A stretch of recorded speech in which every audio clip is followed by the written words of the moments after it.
जीवन उत्साह youth motivation में मैं आज आपका फिर से स्वागत करता हूं। जैसे कि हम आपको लेकर चल रहे हैं एक खास कार्यक्रम में, जहां पर यूथ के लिए एक ऐसी प्रेरणा मिल सके जिस प्रेरणा की वजह से हमारे समाज में परिवर्तन हो सके। हम आपको अलग अलग हस्तियों से मिलाने का प्रयास करते हैं और उनके तजुर्बे से ये प्रेजेंट करना चाहते हैं समाज को।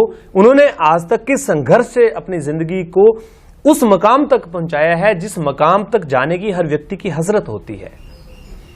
हमने आपको जिला हमीरपुर में एडीसी हमीरपुर का साक्षात्कार कराया। उनसे मुलाकात कराने के बाद में एसपी हमीरपुर से हमने आपकी चर्चा कराई, उनकी मुलाकात कराई, उनकी जिंदगी के तजुर्बों को हमने आपके बीच में रखा। बहुत एप्रिसिएशन लोगों की तरफ से मिला, काफी लोगों ने इसको पसंद भी किया और हम प्रयास करते हैं कि जीवन उत्साह यूथ मोटिवेशन के इस कार्यक्रम को लगातार जारी रखें। अलग अलग हस्तियों को जो जुड़ी हैं अलग अलग क्षेत्रों से, चाहे वो एक बिजनेसमैन के रूप में हो, चाहे वो एक एंटरप्रेन्योर के रूप में हो, चाहे वो एक आईएएस हो, चाहे वो एचएएस हो, चाहे वो आईपीएस हो, हर वो व्यक्ति, चाहे वो एक किसान ही क्यों ना हो, जिसने अपनी जिंदगी में एक बेहतर अचीवमेंट किया है, आपके बीच में लेकर आए। इसी प्रयास में आज हम आपको लेकर चल रहे हैं पत्रकारिता से जुड़े हुए, पत्रकारिता जगत के एक बड़े दिग्गज व्यक्ति, उनसे मुलाकात कराने। और आज हमने इनको इसलिए चुना, इनको अपने स्टूडियो में बुलाया कि पत्रकारिता भारतीय संविधान के चौथे स्तंभों में गिना जाता है और पत्रकारिता का जो आज का समय है, आज का दौर है, वो धीरे धीरे एक्सपेंड हो रहा है, बढ़ रहा है। भले ही पत्रकार के रूप में कोई व्यक्ति काम ना करे, लेकिन पत्रकारों जैसा रोल हर व्यक्ति निभाने जा रहा है, चाहे वो सोशल मीडिया के माध्यम से निभा रहा हो, चाहे वो किसी भी रूप में निभा रहा हो। यानी पत्रकार का अर्थ जो है वो है एक जागरूक व्यक्ति। जागरूकता आज हमारे समाज के लिए कितनी जरूरी है, इस कार्यक्रम के माध्यम से आज हम आपके बीच में लेकर चलेंगे। और हमारे साथ आज हमारे जो मुख्य अतिथि बने हुए हैं, हिमाचल दस्तक न्यूज़पेपर के chief bureau Hamirpur mister Ravinder Chandel ji, और इनका काफी लंबा तजुर्बा है, लगभग 22 सालों का लंबा तजुर्बा पत्रकारिता का। जब छोटे से स्तर से, ग्राउंड से इन्होंने शुरुआत करी और आज जिला हमीरपुर के ब्यूरो चीफ हैं। इनसे हम मुलाकात करेंगे और पत्रकारों के ऊपर तरह तरह के सवाल रहते हैं, तरह तरह के लोगों के विचार रहते हैं। आज उनके तजुर्बे के माध्यम से वो सभी सवालों के जवाब हम इनसे मांगेंगे और साथ में ही इनको हम एक और माध्यम से भी यहां लेकर आए हैं। नेशनल यूनियन ऑफ जर्नलिस्ट्स, यानी पत्रकारों का एक ऐसा संगठन जो राष्ट्रीय स्तर पे काम करता है, उस संगठन ने जिला हमीरपुर के जिला अध्यक्ष के रूप में रविंदर चंदेल जी को एक बड़ी जिम्मेवारी दी है। आज उस जिम्मेवारी को भी हम आपके बीच में लेकर चलेंगे और किस तरह से ये पत्रकारिता जगत को बेहतर दिशा की तरफ ले जाते हैं, किस तरह से लोगों को संगठित करके आगे बढ़ा देते हैं, आज हम बात करेंगे। तो चलिए आपकी चर्चा कराते हैं, आपकी मुलाकात कराते हैं मिस्टर रविंदर चंदेल जी से। रविंदर चंदेल जी, बहुत बहुत स्वागत है आज इस जीवन उत्साह यूथ मोटिवेशन कार्यक्रम में आपका।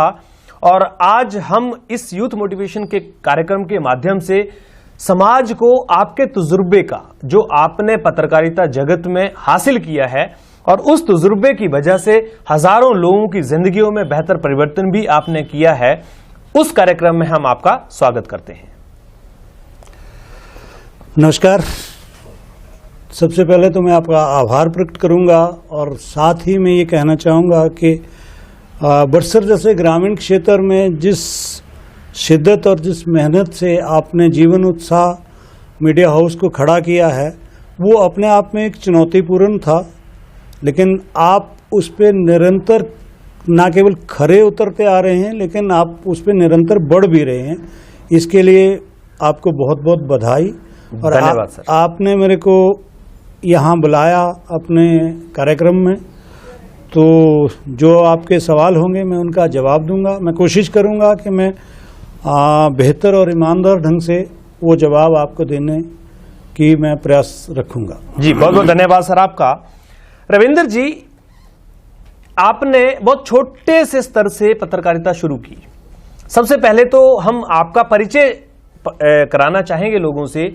आपका जन्म कहां से हुआ और कब आपने पत्रकारिता में आपका जब आना हुआ तो क्या कारण बना, और क्या क्या परिस्थितियां रही थी, हम ये पहले जानना चाहते हैं।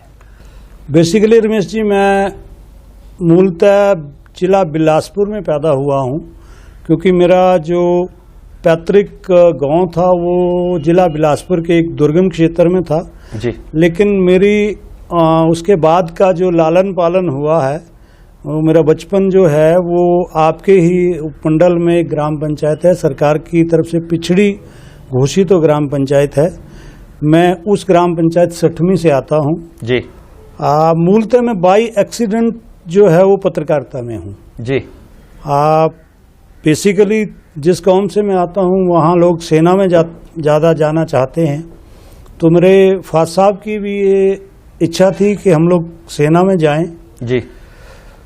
तो किन्हीं कारण बस मतलब मैं सेना में भर्ती होने के बावजूद भी मैं नहीं गया। वो शायद मेरी ज़िंदगी की सबसे बड़ी भूल थी जी। उसके बाद मैंने व्यवसाय के तौर पे, क्योंकि शुरू से ही हम परिवार मेहनतकश और एक संघर्षरत परिवार था, तो बहुत छोटे गांव में मैंने एक बिजनेस को चुना जी, जिसको बिजनेस नहीं कहा जा सकता, एक रोटी रोजी के लिए मैंने छोटा सा एक व्यवसाय शुरू किया खाने पीने की चीज़ों का।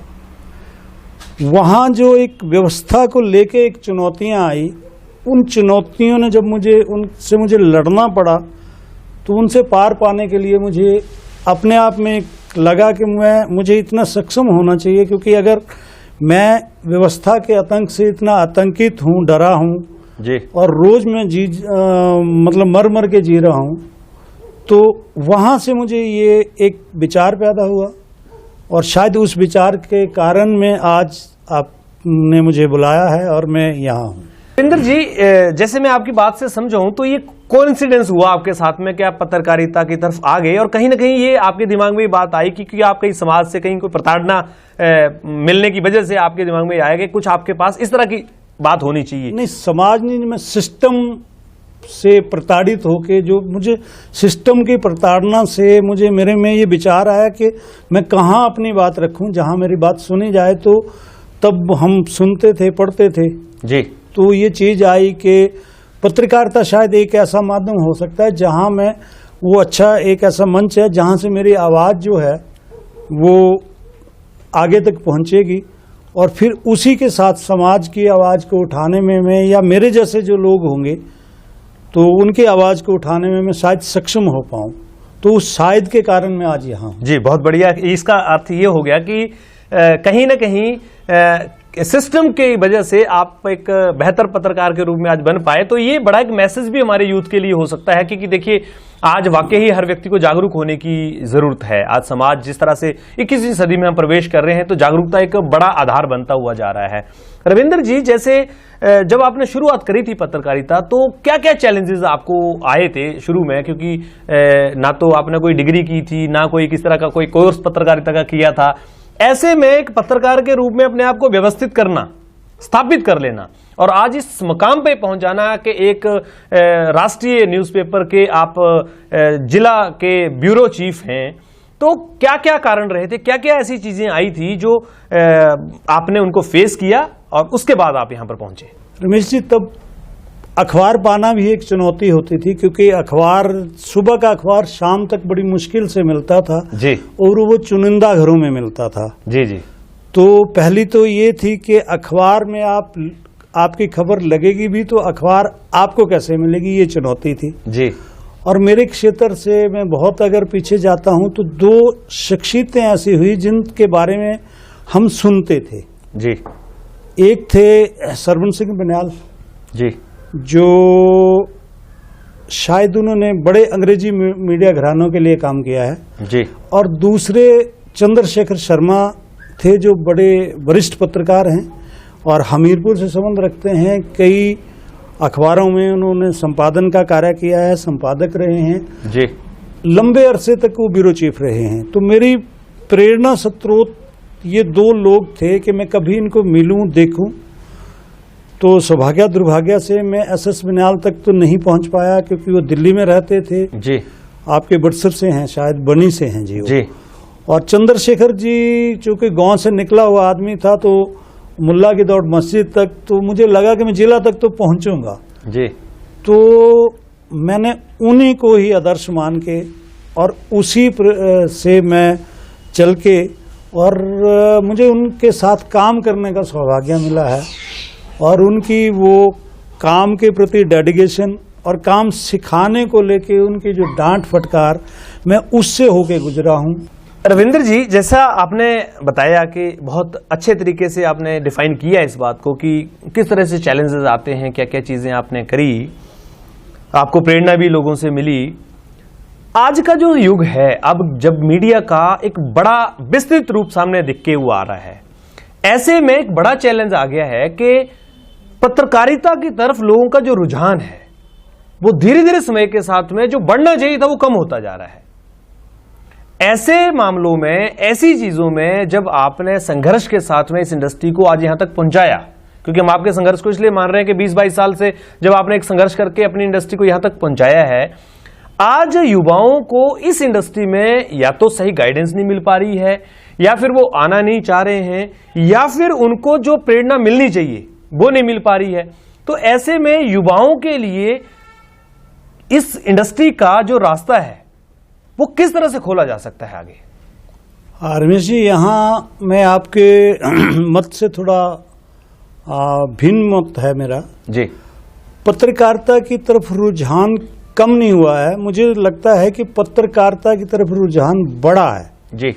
लेकिन सही पत्रकारिता, नियमों में रह के पत्रकारिता और का दर्पण बनना जो है, वो उस दिशा में शायद हम लोग अभी तक बहुत काम नहीं कर पाए हैं। क्योंकि ये जो युग आया है, ये सुविधा के साथ चुनौतियां लाया है, लेकिन ये बहुत सुविधापूर्ण युग है जी। आज वो युग नहीं है कि आपको अपनी खबर भिजवानी है तो आपको डाक से भिजवानी है, 3 दिन लगने हैं, फिर वो छपनी है, तब कहीं डेस्क की समझ में आनी है। आपके पास साधन इतने हैं जी। अगर ऐसा नहीं होता तो आप देख रहे हैं कि सोशल मीडिया पे हर तीसरा आदमी प्रधानमंत्री जी के लिए टिप्पणी करता है जी। वो हमारे मुख्यमंत्री जी के लिए टिप्पणी करता है, वो डीसी के लिए टिप्पणी करता है, वो अपने प्रधान के लिए टिप्पणी करता है, और वो आपको भी अप्रोच करता है जी। तो मुझे लगता है कि इस जज्बे को हमें एक सही दिशा देने की जरूरत है, और अगर हम हमारी विधा से जुड़े हुए लोग ईमानदारी से इस जज्बे को सही दिशा दे पाएं जी, तो पत्रकारिता के लिए हर तीसरा आदमी आज आतुर है, और वो समाज, सिस्टम और सरकार की बात जो है वो मैं समझता हूं कि हमसे बेहतर तरीके से रख सकता है जो आज का युवा है जी। क्योंकि साधन संपन्न युवा है। चुनौतियों से कैसे निपटना है सिर्फ उसको ये समझना है, अनुशासन में कैसे रहना है, क्योंकि अनुशासन की बहुत बड़ी कमी आई है। आप देखेंगे, आप सड़क पे चले हुए किसी व्यक्ति को गाड़ी हटाने के लिए बोलेंगे जी, तो वो उस सुविधा का दुरुपयोग करता हुआ आप पे भड़क सकता है जी, क्योंकि उसमें पेशेंस नहीं है, वो नहीं देखेगा कि किसको क्या परेशानी हो रही है जी। बस ये इस ऊर्जा को हमें सही दिशा में मोड़ने की एक जरूरत है, ऐसा मैं समझता हूँ जी। रविंद्र जी, मैं अगले प्रश्न की तरफ चलता हूँ, और अब क्योंकि प्रश्न है तो उसी हिसाब से आने चाहिए जी। जैसे आपने कहा कि पत्रकारिता का स्तर बढ़ रहा है, यानी कि पत्रकारों की तरफ लोगों का ऐसा नहीं है कि रुझान नहीं है, रुझान है, जज्बा बड़ा है। उसका प्रमाण है ये सोशल मीडिया है। लेकिन अगर इसको हम ऐसे समझे, सोशल मीडिया की भी बात अगर बीच में आई है तो मैं रखना चाहूंगा कि आज एक सोशल मीडिया के माध्यम से अगर कोई व्यक्ति पत्रकारिता करने का प्रयास कर रहा है, बहुत सारे चैनल, बहुत सारे लोग आज काम कर रहे हैं, इवन देन जीवन उत्साह न्यूज भी उसके माध्यम से काम कर रहा है, तो लोगों की टिप्पणी रहती है कई बार कि you are not recognised journalist, either Jeevan Shah has the RNI number, but मैं फिर भी एक बात कर रहा हूं कि जरूरी नहीं सबके पास RNI नंबर हो, कुछ लोगों के पास नहीं भी हो सकता है। तो ऐसे में एक व्यक्ति जो इस इंडस्ट्री को बढ़ाना चाह रहा है, तो हमने उसमें यह देखा है कि जब तक सरकार के पक्ष में आप लिखते रहोगे, बोलते रहोगे, सरकार उसको अप्रिशिएट करेगी, आपको सब कुछ ठीक करेगी। लेकिन जैसे ही सरकार के खिलाफ आपने बोला, और अब क्योंकि आप सोशल मीडिया का चैनल चला रहे हैं, तो आपके ऊपर कोई ना कोई केस रजिस्टर्ड हो जाएगा या आपको धमकी आ जाएगी केस रजिस्टर्ड करने की। ऐसे में एक व्यक्ति किस तरह से पत्रकारिता की तरफ आगे बढ़ सकता है? रमेश जी, बहुत अहम जो एक चुनौती आपने रखी है, शायद आपको अपना अनुभव भी हुआ है इस क्षेत्र में काम करते करते, पर मेरा ये मानना है कि स्वतंत्रता की जिसको हम अभिव्यक्ति बोल रहे हैं जी, वो स्वतंत्रता की जो अभिव्यक्ति है, हमने उसको अर्थ गलत ले लिया है। जी। अभिव्यक्ति में अगर सच रहेगा तो प्रमाणिकता की जरूरत ही नहीं है। जी। रिकॉग्नाइजेशन, किसी रिकॉग्नाइजेशन की जरूरत नहीं है। आज आपके पास शायद ये आपका उदाहरण होगा, मैं नहीं जानता कि ऐसा है कि नहीं है। जी। कि जब किसी आदमी की बात, आप पंचायतों को बहुत अच्छे से आपने कवर किया है, जहां आपने ज्यादा समस्याएं उठाई हैं, वहां सबसे अच्छी बात यह है कि आप ग्रामीण स्तर पे आप समस्याओं को उठाते हैं। जी। ये उदाहरण शायद आपके पास होगा, ये अनुभव आपके पास होगा कि आपको बहुत से लोगों ने अप्रोच किया होगा जी कि मेरा रास्ता बन रहा है, उसकी क्वालिटी अच्छी नहीं है, या मेरा रास्ता जो है यहाँ से इतना चौड़ा होना चाहिए था लेकिन वो इतना नैरो हो रहा है। जी। ऐसा शायद घटा होगा। बिल्कुल। मुझे विश्वास है कि ऐसा हुआ होगा। बिल्कुल।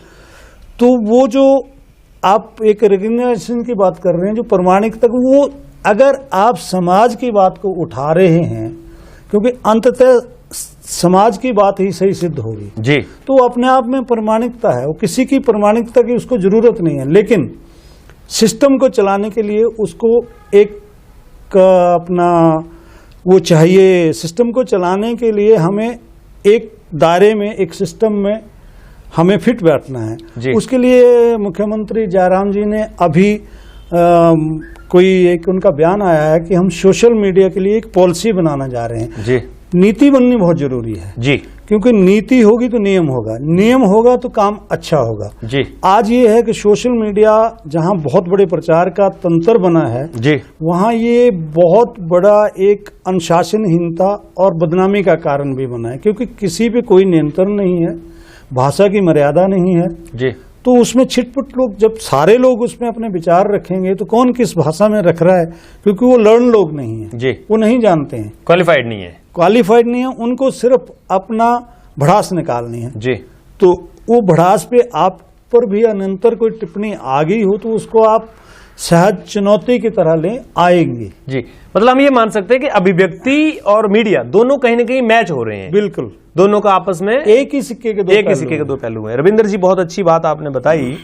इसके साथ साथ में अब क्योंकि बात आपने की है अभिव्यक्ति की और सारी बातों की, तो अब क्योंकि आपको भी एक बड़ी जिम्मेवारी मिल गई है, जिला हमीरपुर के आप नेशनल यूनियन ऑफ जर्नलिस्ट के अध्यक्ष मनोनीत हो गए, उसके लिए पहले आपको बहुत बहुत बधाई हमारी तरफ से। आभार।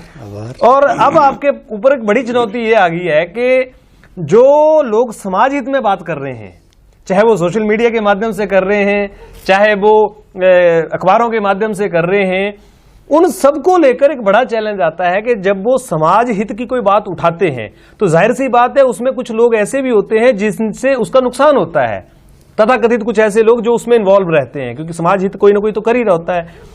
ऐसे में अब क्योंकि आप एक जिला अध्यक्ष एनयूजे के एक संगठन के आप बन चुके हैं, तो ऐसे में जब कोई व्यक्ति के साथ इस तरह का चैलेंज आ जाता है, कोई व्यक्ति को कोई धमकी दे देता है, उसके ऊपर कोई झूठा केस रजिस्टर्ड कराने की बात कर देता है, या कोई पंचायत या कोई प्रधान या कोई तथाकथित कोई भी व्यक्ति उसके ऊपर किसी तरह का आरोप लगा देता है, ऐसे में एक जिला अध्यक्ष होने के नाते आप किस तरह से उसकी रक्षा कर पाएंगे? रमेश जी, मैं सबसे पहले तो इस नियुक्ति के लिए, इस चयन के लिए हमारे राष्ट्रीय अध्यक्ष रास बिहारी जी और मेंबर प्रेस काउंसिल के जो मेंबर हैं राणा जी, आनंद राणा जी, उसके बाद जो हमारे प्रदेश अध्यक्ष हैं रमेश राणा जी, उसके साथ जो उपाध्यक्ष हैं हमारे अब प्रदेश कार्यकारिणी में पंकज जी, राष्ट्रीय कार्यकारिणी के सदस्य दिनेश कंवर जी जो ट्रिब्यून से आते हैं, पंकज जी हिंदुस्तान टाइम्स से आते हैं जी। मैं इन सब सहयोगियों को धन्यवाद देना चाहूँगा, और मुझे इन्होंने इस दायित्व के काबिल समझा, तो मैं ये मानता हूँ कि वो मैं पत्रकार की वजह से मुझे शायद समझा गया होगा जी। मैं कोशिश करूँगा कि मैं क्योंकि संगठन का मुझे कोई अनुभव नहीं है, पंकज जी का आग्रह था कि आपको ये करना है, दिनेश जी का आग्रह था कि ये आप करेंगे जी, तो मैं वहाँ से आया हूँ। संगठन का लंबा चौड़ा मेरे पास कोई अनुभव नहीं है, क्योंकि मैं ताउम्र तप और साधना की पत्रकारिता करता रहा हूं, तो मुझे ज़्यादा इसका अनुभव नहीं है, लेकिन फिर भी मैं उन चुनौतियों को, व्यवस्था के उस आतंक को मैं बहुत अच्छे से महसूस कर सकता हूं जी। क्योंकि मैं उससे निकला हूं। जहां एक छोटे पत्रकार को व्यवस्था के आतंक से रोज टकराना पड़ता है, यहां तक कि उसको हमारा खंड स्तर का अधिकारी उसका फोन उठाने की जहमत नहीं उठाता है जी। हमारा जेई उसका फोन उठाने की जहमत नहीं उठाएगा, और वो चिल्लाता रहेगा कि पानी बह रहा है या पानी नहीं आ रहा है जी। सड़क खराब है जी, लेकिन उसकी बात को सुनने के लिए जो उसका एक आधिकारिक पक्ष है, उसको गरीब को वो नहीं मिलता है जी। ऊपर से जब वो चीजें आती हैं कि वो बिना किसी कोई बिना मेहनताने के जी। वो आदमी उस काम में लगा है जी। आज हमें एक चौकीदार रखना है कि जागते रहो, वो आपसे एक सेट इनकम चाहेगा, वो एक वेतन पगार चाहेगा, तब वो रहेगा। लेकिन मेरे क्षेत्र से जुड़े हुए लोग जी, वो जंगलबारी में बैठा हो या वो घोड़ी दिबिरी में बैठा हो, मैं जिला की ही बात करूंगा जी, वो जाहो के सीमांत के क्षेत्र पे हो या बड़सर के किसी पिछड़ी पंचायत में हो जी, वो वहां से रोज समस्या उठाएगा। उसकी अपनी एक चुनौती है, उसको खबर करनी है, उसको समाज की समस्या उठानी है। लेकिन जब उन समस्याओं को हम लोग ठीक से एड्रेस नहीं कर पा रहे हैं, हम उनके हितों की रक्षा नहीं कर पा रहे हैं जी, जितनी बड़ी मर्जी यूनियन हो, सरकार हो जी, मैं सरकार को भी इसका मतलब मुझे इस बात का रंज है कि सरकार जो है मजदूरों के वोट बेच बना के बैठी है जी, चौकीदारों की यूनियनें हैं, हमारी बात रखने वाला कोई नहीं है, लेकिन समाज का कोई अंग किसी की बात नहीं रखेगा जी। हम जब तक अपनी बात रखना नहीं सीखेंगे, और उसके लिए हमें एकजुटता की जरूरत है, और एकजुटता मैं और आप करेंगे जी। हम जब छोटे लोगों की जो छोटे स्तर पे विकट परिस्थितियों में काम कर रहे हैं, जो रोज व्यवस्था के आतंक से टकरा रहे हैं जी, हम जब तक उनके हितों की रक्षा नहीं कर पाएंगे, क्योंकि पत्रकार भी हाड मांस का पुतला है, उसकी अपनी जरूरतें हैं जी, उसको उन जरूरतों को चलाने के लिए उसको अपनी तरह के ईंधन चाहिए, और जब तक हम उनकी जरूरतों को पूरी नहीं कर पाएंगे, आप देखिए कि आज वरिष्ठ नागरिकों को 2500 रुपए पेंशन का ऐलान सरकार ने किया हुआ है जी। हमारे लोग भी तो वरिष्ठ हो रहे हैं, हमारे लोगों ने उम्रें लगा दी हैं। आप जैसे युवा ऊर्जावान लोग अभी आए हैं, आपके परिवारों का भविष्य क्या होगा, आपके मन में चिंता रहती है जी।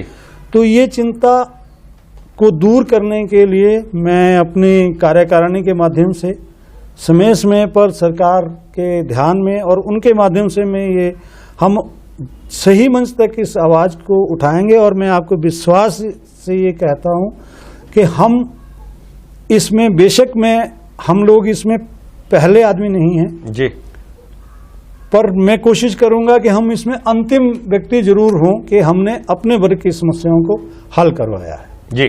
आज हमने आपकी बात कराई हिमाचल दस्तक के ब्यूरो चीफ रविंदर चंदेल जी से, पर क्योंकि ये जो बातें हैं ये बहुत ज्यादा अभी हो सकती हैं, इसलिए इस एपिसोड को हम यहां पर क्लोज करते हुए हम इनको दोबारा अगले डिस्कशन के लिए स्टूडियो में बुलाएंगे, और इस विषय पर जो चर्चा अभी रह गई है, क्योंकि पत्रकारिता एक बहुत व्यापक क्षेत्र है और पत्रकारों से जुड़ी हुई समस्याएं भी बहुत व्यापक हैं, तो इनको एक एपिसोड में खत्म करना पॉसिबल नहीं है, इसलिए इस एपिसोड को हम आगे भी कंटिन्यू करेंगे।